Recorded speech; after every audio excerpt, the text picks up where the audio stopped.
Uh, we want to.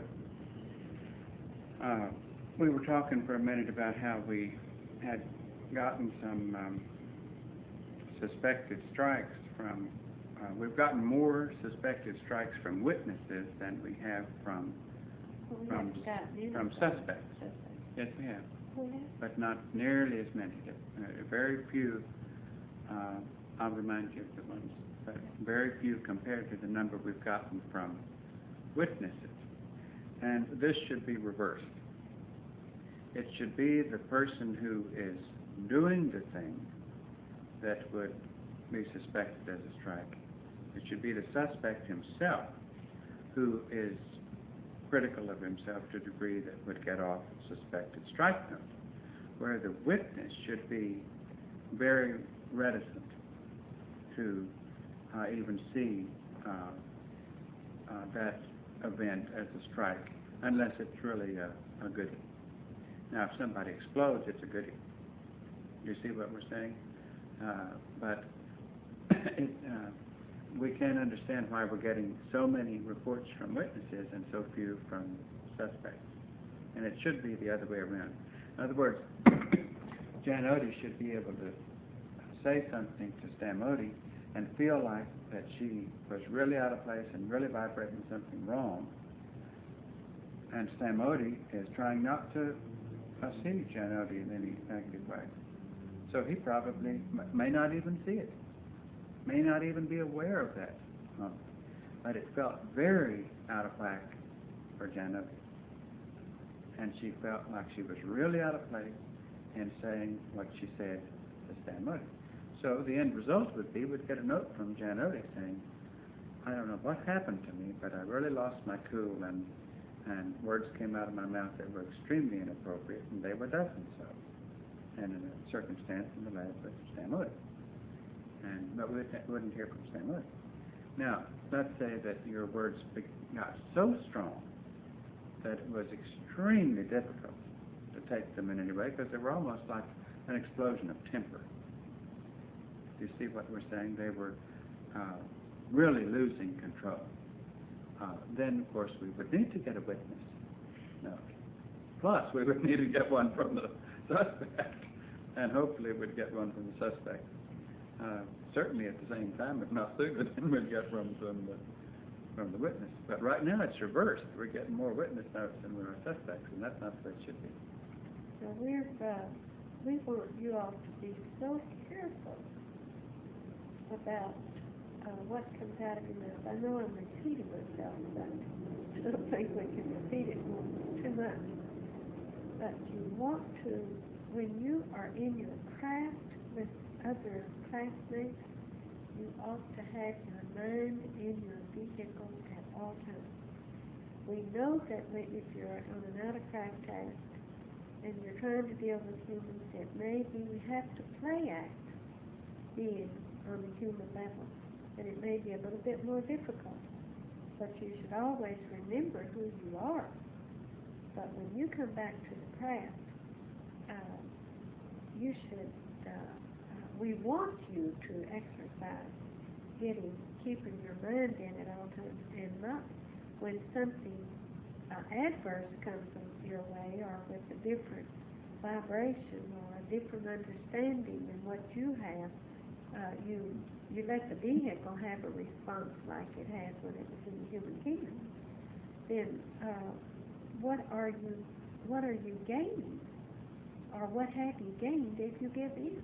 If you do not use your next level mind to handle that circumstance. In other words, this is what we want you to work on now.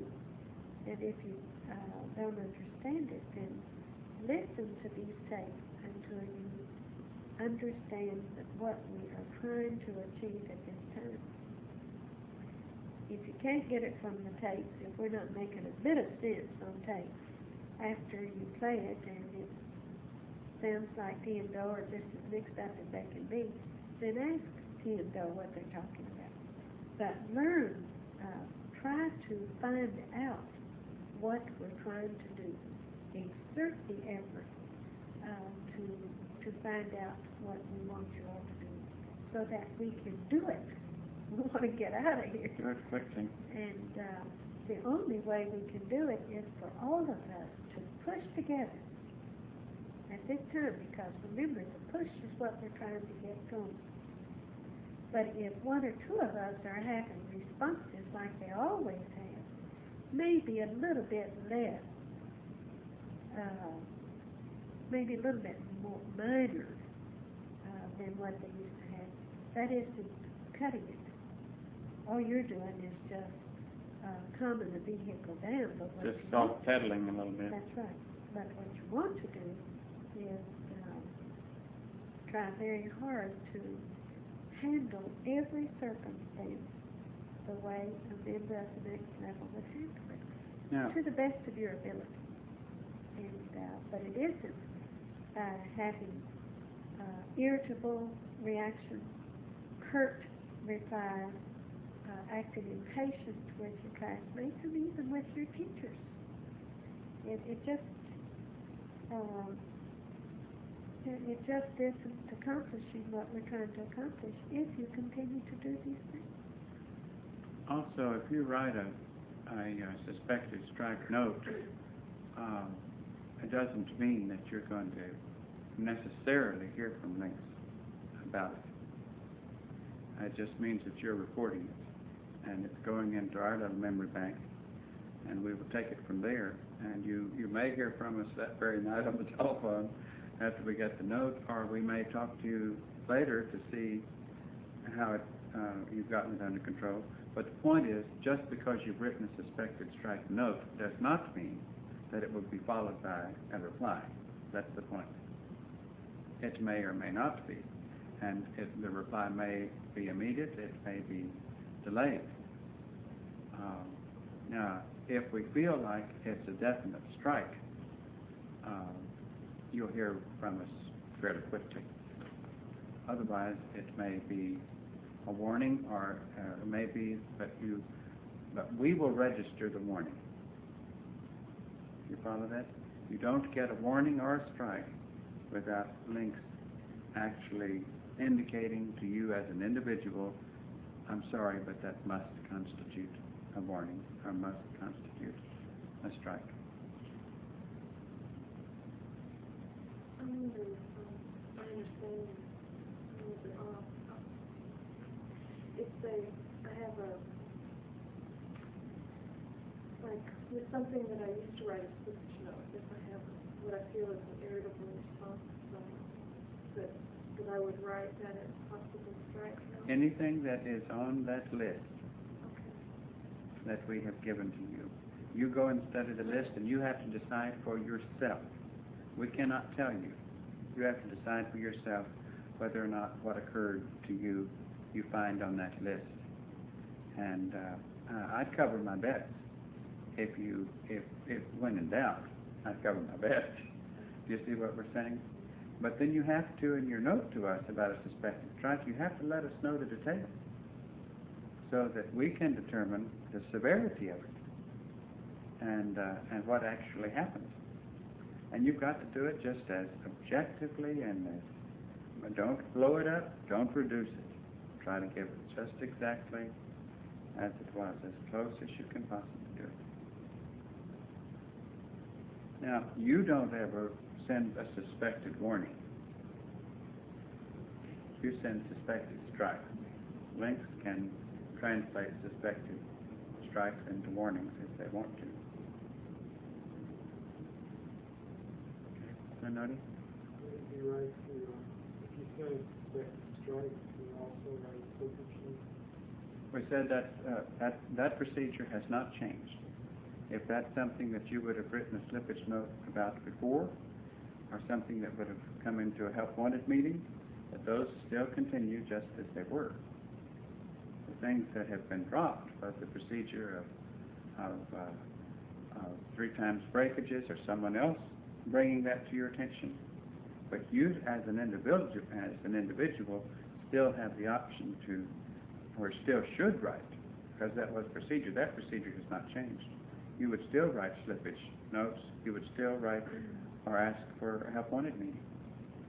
And those things would still be considered. That has not changed. But that's from the offender, from the offender's point of view, not from the observer. Then you want to be very critical of yourself. You can't give help-wanted meetings for others now, right? Right. They have to ask for one. They have to solicit a help-wanted meeting. And this is a very, very, I don't know if you all realize how major this is, this step. Because this is the way it is in the next level. Is that older members in the next level, unless you're in the very early stages of a task, which we have been. I mean, let's say when we were in the early stages of this task, we had to tell you, because you didn't have enough next level mind in, we had to say, this is not right. This is not appropriate. We had to bring them to your attention whether you solicited help or not. But when you're in normal procedures in the next level,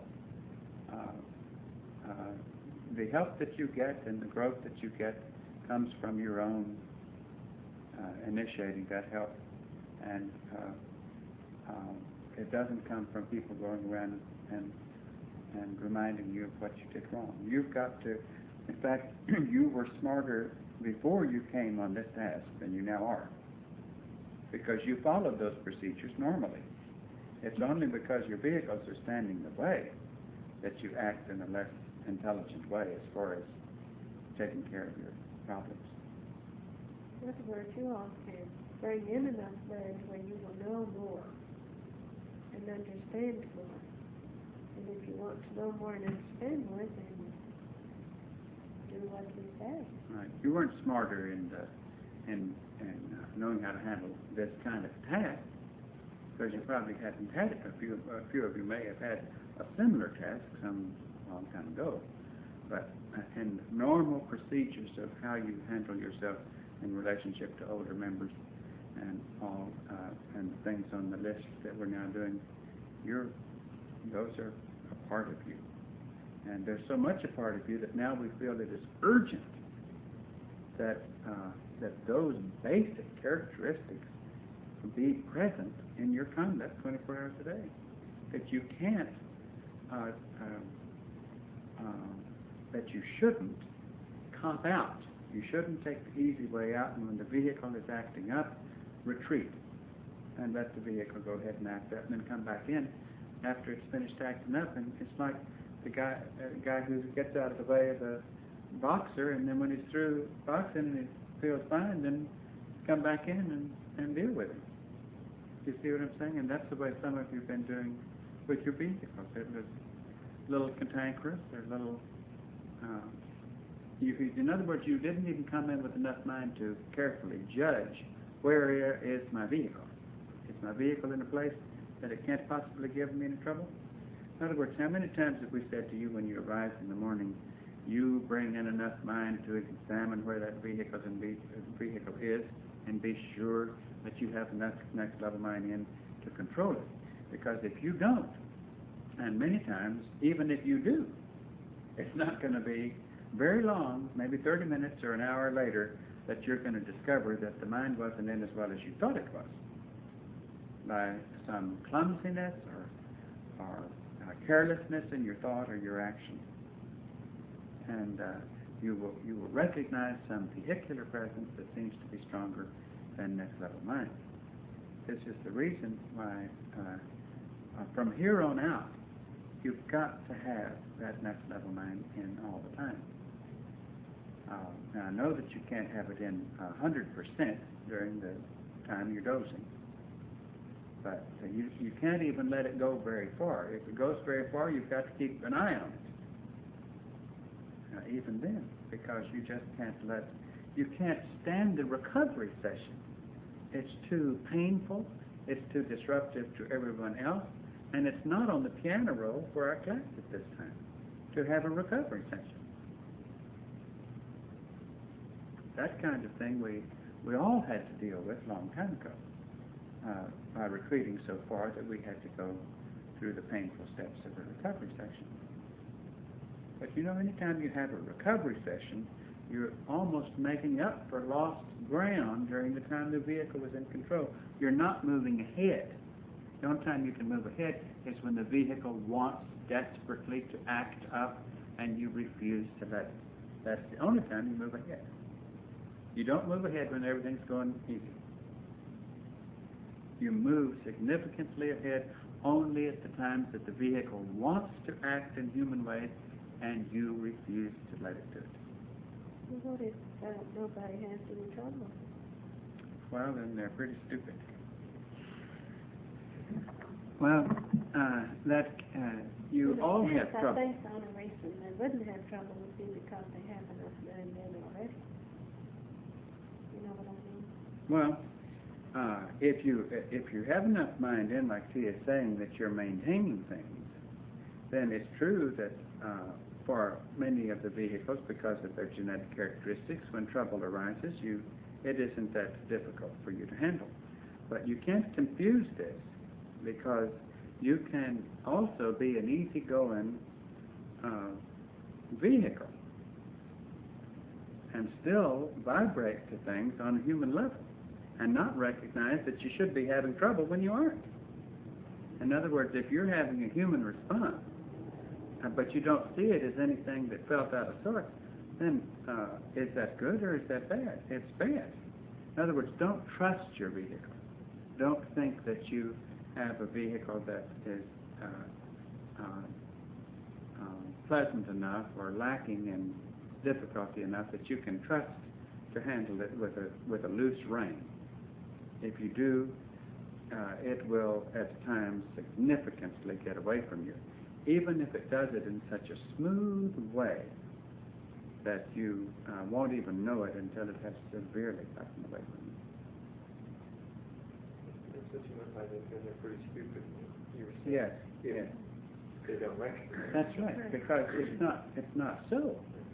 None of you have a vehicle that you can trust to not act up without constant attention on the rein. Not one of you. Even though some of your vehicles in certain ways don't give you as much difficulty in those particular ways as other vehicles give those next several ways. But even in those ways, you can't just relax and say, well, my vehicle doesn't give me that problem in that way. You may have that pop out tomorrow, and it has never popped out before, even in the life of that vehicle. And my goodness, you'll say, heavenly days, I never had this to deal with when I was in the human world. This vehicle never had this to deal with. And then I've been in the class all these years. Why am I having this to deal with now? And the vehicle says, well, because there's something wrong with this circumstance. It's an abnormal one. It'll give you some excuse for its acting up in that way. And so you can't trust it. You simply can't trust it. Your task is that you've got to consciously check yourself all the time to see that your vibrations are in the right place, your alertness, your countenance, your attitude, the whole thing that you're doing as a member of this class. And then when, in the event that difficulty occurs with your vehicle, then just know that there is the moment that you have a chance to go up a few steps on the ladder. Or you have a chance to go back a few steps on the ladder if you don't handle that test period properly. And the recovery period, like we said a moment ago, the most it can do is to bring you back to where you were. And essentially, you had a chance to be ahead. So in a sense, you're behind because you didn't take advantage of the chance to be ahead. Do you follow that? Because that's the way it works. You've got to also be aware that if things are going okay for you, and you feel like you're handling circumstances that you're confronted with in the best way that you know how, there's always a better way to handle it. And so therefore, right. you want to keep on trying to get your mind into your vehicle so that you will know a better way to handle the circumstances. You're maturing all the time. The more mind that comes in, the more mature you are. That even if maybe it was considered a good response that you had some time ago to that same circumstance, the next time it occurs, it should be a better one because of having more mind in. You should be more adult about it, have better oversight. In other words, you really need to work on getting your mind in to your vehicle, even when you don't have circumstances that you're faced with. Difficult circumstances. Right. In other words, you're straining to bring more, what she's saying, you're straining to bring more next level mind in, more adult attitude and thinking and way, even when there is no difficulty. Don't wait for the difficult periods to be the only period that would stimulate you to bring more next level mind in. You can ask for, like, let's say you have something that might be disturbing you, but yet you haven't really caused anyone any problem. But it still disturbs you, and you want to rise above feeling being disturbed. You can ask, your next level mind can say, or your vehicle, however you want to look at it. Vehicle is the one that's having the response, right? It isn't the next level mind. So if you can talk for your vehicle and say, I want to get next level mind to come on in more. In other words, your vehicle is inviting the mind to come on in more so that it won't have that feeling any longer. Do you agree? In other words, this is the way to get your vehicle in the habit of inviting the mind That's to right. come in. If you have trained the vehicle properly by this point, the vehicle is uncomfortable when there isn't much next level mind in, and even begins to sense it, and even begins to assist you by saying, oh, can't we bring in more next level mind? It's almost like it's begging for protection. Well, actually, the mind is making the vehicle aware, and the vehicle is inviting the mind That's in. right. That's It's, right. Works both ways. It's really not the vehicle instigating it. The mind is saying to the vehicle, invite me in. You know, not really, but I mean... Well, it makes for cooperation. It makes for a better relationship. Let's work on this together. So I can help you, you help me, I can help you. Going back and forth. And it works. And It if helps you're to take the medicine better. it makes it easier if you understand clearly in your mind what your task is. You are here to get more mind into your vehicle in order to control the vehicle, in order to leave a really neat set of genes behind. And the only way to leave the kind of genes behind that we need, you need to get your mind into your vehicle. Okay? Remember, anything negative is your vehicle's response. It's your brain as a vehicle thinking. Next level mind doesn't have negative thoughts. No, even thoughts like I can't get my next level mind That's the in. vehicle. That's the vehicle talking. Okay? And remember that any time a negative thought comes in, even if it's about, I can't, no matter how hard I try, I cannot do an experiment in the lab perfect. That's not your next level mind talking. That's your vehicle talking. Anytime you put yourself down, anytime you see your classmates in the wrong light, anytime you show any reaction of any kind that's negative, all the things of the human kingdom, you know what they are. They're all your vehicles. Now, if you want to get rid of, get more mind in. Then you won't have any problem with it. And the only way to get them in is to get your vehicle cooperative enough that you can work together and you prevent yourself from having this kind of reaction. So simple. Tamara, did you have a question? I was going to ask you about the very thing that you just talked about, if I could keep concentrating on saying, now, get more mind in, and I've been doing that ever since the last painting. And I've been constantly repeating over and over to the vehicle all the time, and it seems like I haven't been able to, I haven't been time to look at anything else since then. I mean, I haven't been able to see others what they're doing any longer because I'm so busy trying to get that mind in. But if somebody came up to you and said something really curt to you, or responded in a noticeable way, you would listen.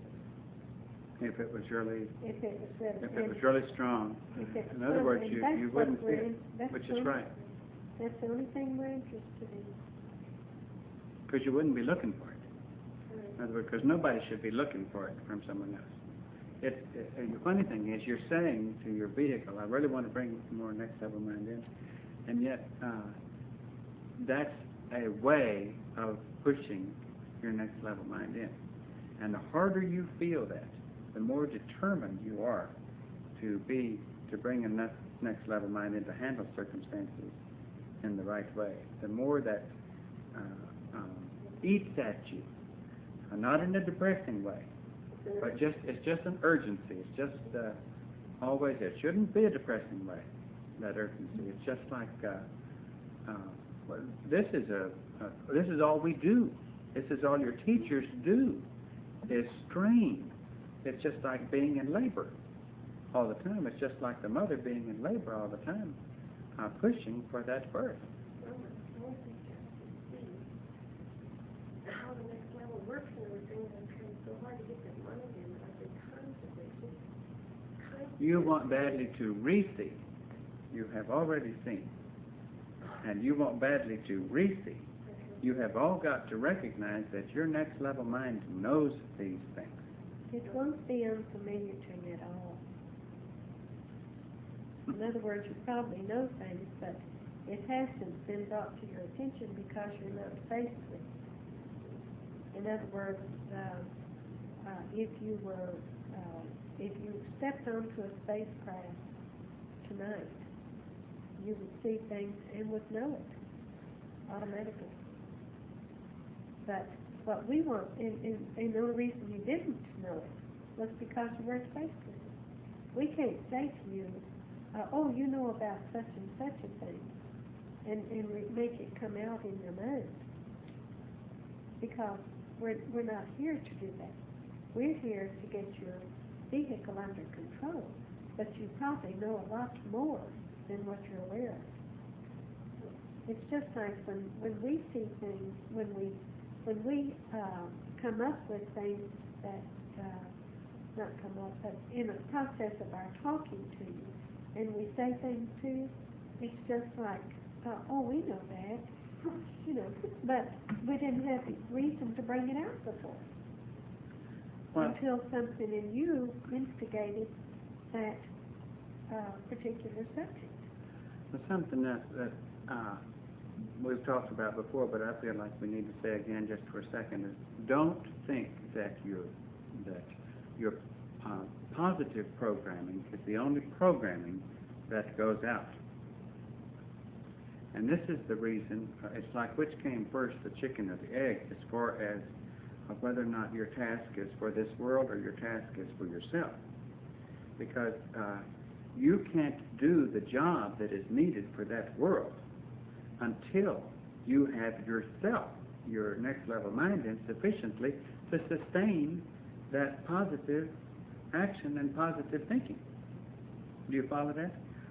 If you're up and down, you have good days and bad days, you're sending that habit to them. You're programming them that way.